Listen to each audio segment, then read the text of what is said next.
A new study out this month claims plant-based diets are associated with lower risk of not only cardiovascular disease and mortality, but of all-cause mortality as well. Stick around to see if I now recommend swapping out chicken breasts for Brussels sprouts. This is Healthcare Triage News. To the research!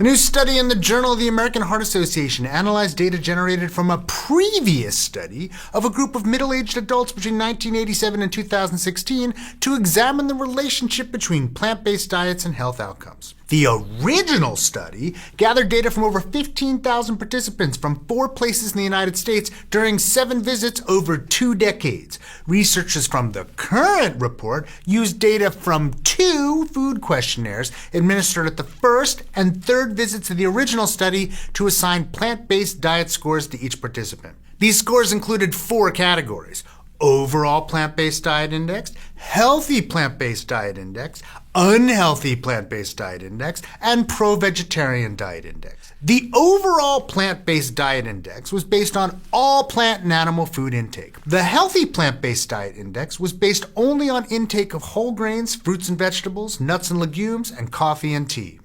The unhealthy plant-based diet index was based only on intake of food items like fruit juices, sweets and desserts, sugar and artificially sweetened beverages, potatoes and refined grains, and meat. The pro-vegetarian diet index was based on specific foods from each category. Plant-based foods included grains, fruits and vegetables, nuts, legumes, and potatoes, while animal-based food included animal fat, dairy, eggs, fish or seafood, and meat. Health outcomes measured included cardiovascular and all-cause mortality, as well as incident cardiovascular disease, which the authors defined as heart disease, stroke, and heart failure. And now, finally, the results.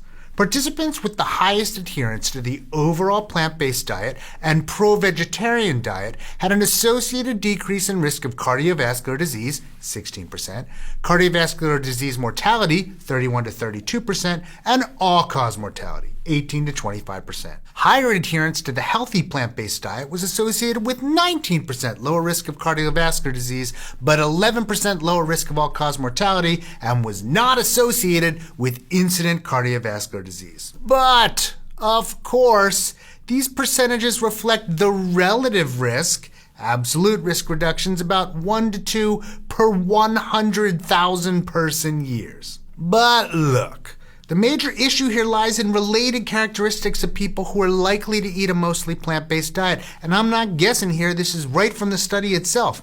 Such individuals are also likely to exhibit more healthy behaviors, increased physical activity, and decreased likelihood of smoking or alcohol consumption.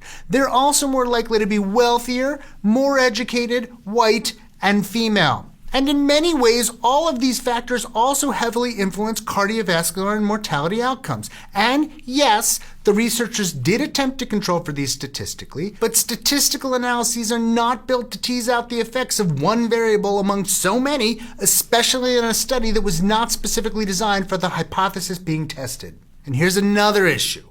Food intake was assessed only 2 times. Once during the initial visit, and then once during the third visit approximately 7 years later. Establishing any kind of reliable link between disease and mortality and something as variable as diet is a tall order on its own. Making these claims with data gathered from 2 questionnaires over 7 years is pretty dicey. Again, this is especially problematic considering the question this study addresses was not the one in mind when these questionnaires were administered, making it even less likely that the food intake of interest was adequately measured. Look, I'm not saying anything new here. Some of you are probably sick of me beating the same old drum, and trust me, I'm sick of it too. We've outlived the utility of observational studies in nutritional epidemiology. Is there anyone left alive who doesn't know that associations have been reported between certain foods and certain health outcomes? We've learned what we can from this tool, and it's now time to put our resources towards other tools like randomized controlled trials that will allow us to make some reliable claims about what you eat and what it does to you. Hey, did you like this episode? You might enjoy this other episode on how nutritional studies are so often terrible. And like our research associate Joe Sevitz and our Surgeon Admiral Sam, you can also support the show by going to patreon.com/healthcaretriage and giving as much as you like. We'll take anything. I'd also like it if you bought my book, Bad Food Bible, still on sale.